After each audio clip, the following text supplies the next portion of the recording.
ये बात कुछ साल पहले की है, जब मेरे पति के दोस्त ने मेरी ऐसी हालत की कि मैं आपको क्या बताऊं। मेरे पति जॉब करने के लिए दूसरे शहर रहते थे। उनका एक दोस्त यहीं हमारे शहर में ही रहता था। मेरे पति ने मेरे से मिलाया था और अपने दोस्त से बोलकर गए थे कि अगर संजू कुछ काम पड़ी दिए तो अपने भाभी की हेल्प कर देना और मार्केट 3 से सामान लाकर घर पहुंचा देना। उनके दोस्त बहुत अच्छे थे। जरूरत पर हमारे घर का भी कोई काम कर दिया करता था। एक दिन जब मेरे पति घर पर नहीं थे, उसका दोस्त, जो हमेशा मुझे ऐसे देखता था जैसे उसने कभी मेरे जैसी खूबसूरत औरत ही नहीं देखी हो। मेरा नाम समीक्षा है। मेरी उम्र 27 साल है। मैं आपको अपने पर बीती कहानी सुनाने जा रही हूँ। एक दिन की बात है। उसने मेरे दरवाजे पर दस्तक दी। मैं पहले ही समझ गई थी, क्योंकि उसकी नजरें हमेशा मुझ पर रहती थीं। वैसे भी वह मेरे पति से ज्यादा स्मार्ट था और मेरा दिल भी उसी की तरफ झुकता था। दरवाजा खटखटाया तो मैंने पूछा, कौन है? बाहर से आवाज आई, भाभी जान। मैं संजू आवाज सुनते ही मेरी दिल की धड़कन एकदम तेज हो गई। उसने पहली बार मुझे भाभी जान कहा था और उसका बोलने का कुछ अलग ही अंदाज था, जैसे वह कहकर कुछ और समझा रहा हो। मैंने फौरन दरवाजा खोल दिया। उसने पूछा, आप कैसी हो? मैंने धीरे से कहा, मेरी कमर में बहुत दर्द है। संजू ने हंसी दबाकर जवाब दिया, अगर आप चाहो तो मैं गर्म तेल लगा देता हूँ, दर्द जल्दी ठीक हो जाएगा। उसकी बात सुनकर मेरी सांसें अटक गईं। मैं जानती थी वो असल में क्या कह रहा है, लेकिन मेरा भी मन तो वही चाहता था। मैंने बस सर हिला दिया और वह अंदर आ गया। मैं बेड पर लेट गई। उसने तेल गर्म की और कुछ उंगली पर लगाई और मेरे पास बैठ गया। उसका शरीर मेरे बिल्कुल करीब था। उसकी एक हाथ मेरी गर्दन को छू रही थी। जैसे ही उसने मेरी कमर पर गर्म तेल लगाना शुरू किया, मेरी सांसें तेज हो गईं। उसकी उंगलियों का स्पर्श सीधा दिल तक उतर रहा था। कभी वह हल्का सा दबाता, कभी ज्यादा। मैंने पलकें बंद कर लीं और अपने होंठ काटने लगी।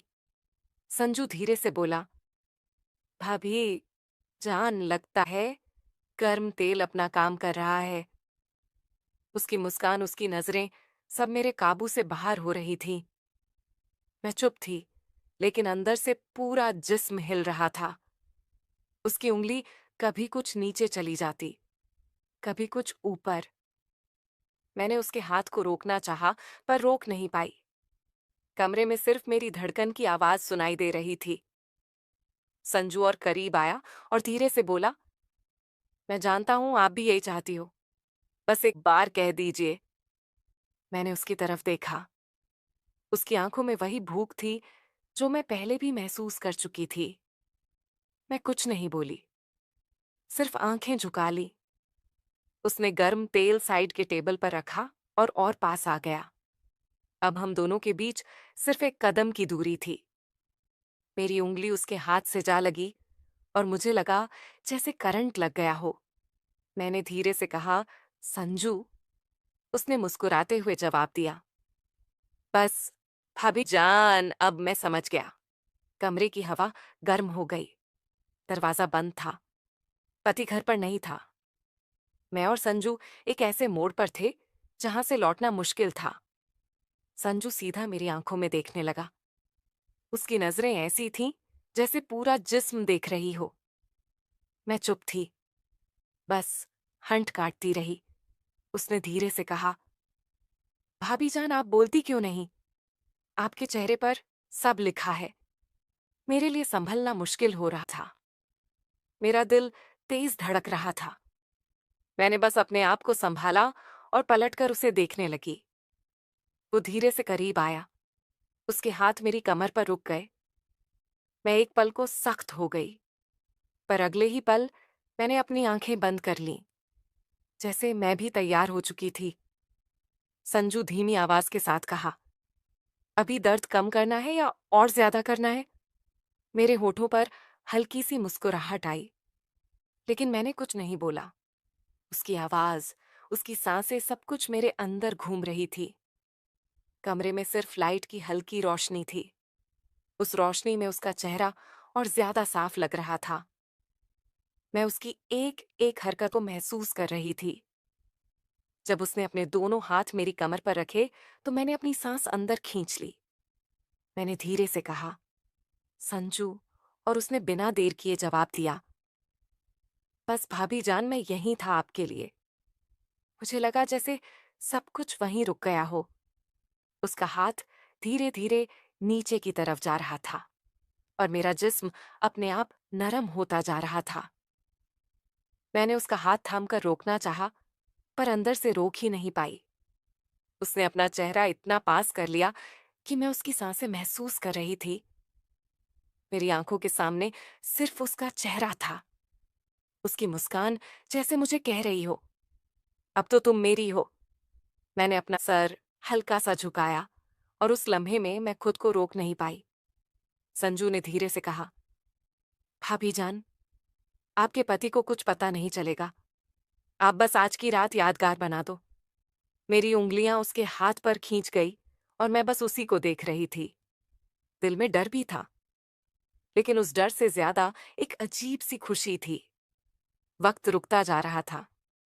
दरवाजा बंद था, घर खामोश था और मैं और संजू एक लकीर के दोनों तरफ थे। उस लकीर को पार करते ही सब कुछ बदल जाता। मैंने हंसी बवाकर बस इतना कहा, तुम रुकने वाले तो हो नहीं और मैं रुक जाने वाली नहीं। उसने सीधा जवाब दिया, फिर देर कैसी भाभी जान। और जैसे ही उसने मुझे अपनी तरफ खींचना शुरू किया, मेरा सारा काबू टूट गया। संजू ने मुझे अपनी तरफ खींच लिया।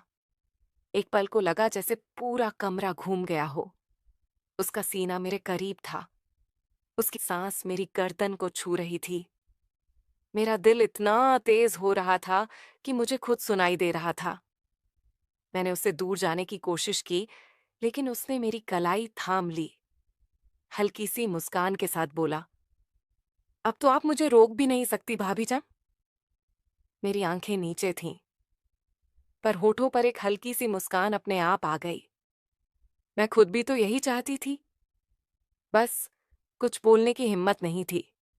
संजू ने एक हाथ से मेरी साड़ी को संभाला और दूसरे हाथ से मेरी कमर को उसकी उंगलियां हल्की सी कस गई और मैं उसके करीब और चिपक गई। मैंने धीरे से कहा, संजू, बस करो। पर आवाज ऐसी थी जैसे रोकना नहीं, बल्कि और बुलाना चाहती हूं। वो करीब होकर मेरे कान के पास धीरे से बोला, बस एक बार कह दीजिए, रुक जाऊंगा, वरना मैं अब रुकने वाला नहीं। मेरी सांसें और तेज हो गईं। मैंने अपने होठों को दबा लिया, लेकिन आंखों में सब लिखा हुआ था। कमरे में सिर्फ लैंप चल रहा था। उसकी रोशनी में उसके चेहरे की हर लकीर और तेज लग रही थी। उसकी नजरें मेरी आंखों से जाकर होठों पर रुक गईं। मैंने पलटकर उसकी तरफ देखा और बस इतना कहा, तुम्हें समझने के लिए मुझे कहना नहीं पड़ता। यह सुनकर संजू ने एक गहरी सांस ली और मुझे और पास खींच लिया। अब हमारे बीच कुछ इंच का भी फासला नहीं था। उसके हाथ मेरी कमर से कुछ ऊपर आ गए और मैंने पलकें बंद कर लीं। उस पल मुझे लगा जैसे सब कुछ रुक गया है। दरवाजा बंद, घर खामोश और हम दोनों अकेले। पति घर पर नहीं था और मैं अपने पति के दोस्त की बाहों में थी। संजू ने बोला, हबी जान, आज के बाद सब कुछ बदल जाएगा। मैंने आंखें बंद रखकर सिर्फ एक हल्की सी आवाज निकाली, जो होना है सब हो जाने दो। और अगले ही पल संजू ने एक कदम आगे लिया, जहां से लौटना मुश्किल था। संजू का चेहरा मेरे बिल्कुल पास था। उसकी नजरें मेरी आंखों से होठों तक बार बार जा रही थीं।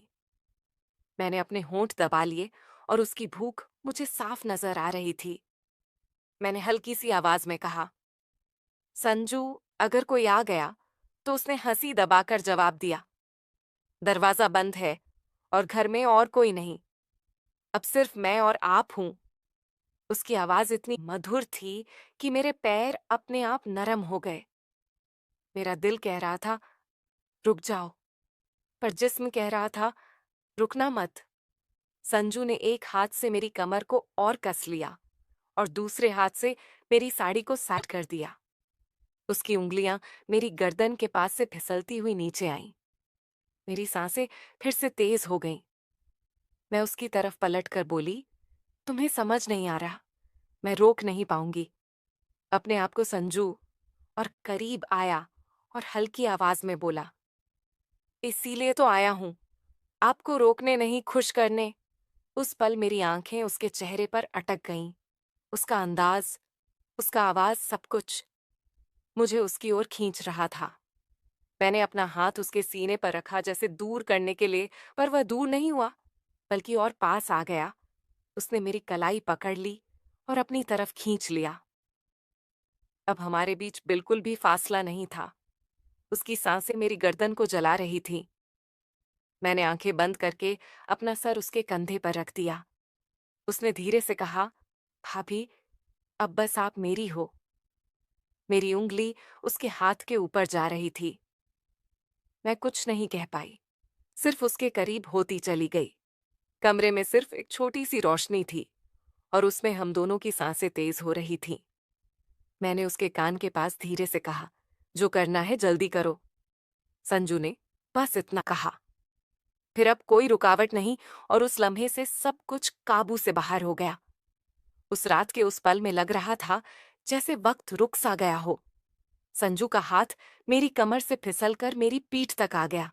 उसकी उंगलियों का वो हल्का सा स्पर्श भी मेरी सांसों को हिला रहा था। मैंने उसकी तरफ देखते हुए धीरे से कहा, संजू, तुम्हें अंदाजा है ना? अगर किसी ने देख लिया तो उसने सीधे मेरी आंखों में देखकर जवाब दिया, भाभी, जिसकी नजर आपकी तरफ उठेगी उससे पहले मैं उसकी आंख को निकाल दूंगा। अभी सिर्फ आप और मैं, बाकी दुनिया भाड़ा में। मेरी हालत ऐसी थी कि मैं ना रोक पा रही थी और ना ही हाँ कह पा रही थी। उसकी नजरें मेरी आंखों में थीं। संजू ने अपनी उंगली मेरे होठों पर रखी और बोला, अब कुछ मत बोलो, बस महसूस करो। मेरे दिल की धड़कन इतनी तेज थी जैसे दिल कभी भी फट जाएगा। मैं उसके इतने करीब थी कि उसकी सांसें मेरी सांसों सौर को छू रही थी। मैंने अपने होंठ धीरे से काटे और उस लम्हे ने उसकी भूख और तेज कर दी। उसने अपना चेहरा मेरी गर्दन के पास ले जाकर धीरे से कहा, अब आप मेरी हो चुकी हो। मैं अपनी जगह बिल्कुल थम गई थी। उसकी बातें, उसका सब मुझे अपने होश खो देने पर मजबूर कर रहा था। मैंने आंखें बंद करके बस ये कहा, जो शुरू किया है अब पूरा कर दो। संजू की मुस्कान और तेज हो गई। उसने मुझे अपनी तरफ और कस लिया और उस रात कमरे की वह खामोशी सिर्फ हमारी सांसों की गर्मी से टूट रही थी। संजू ने मुझे अपनी बाहों में इस तरह कस लिया जैसे मैं उसकी सांसों का हिस्सा बन गई हूं। उसकी उंगलियां अब धीरे धीरे मेरी कमर से नीचे सरक रही थीं और मैं बस अपनी सांस रोककर महसूस करती जा रही थी। मेरी हालत ऐसी थी कि मैं बेकाबू हो चुकी थी। मैंने धीरे से उसके कान के पास जाकर कहा, बस अब और इंतजार मत कराओ संजू,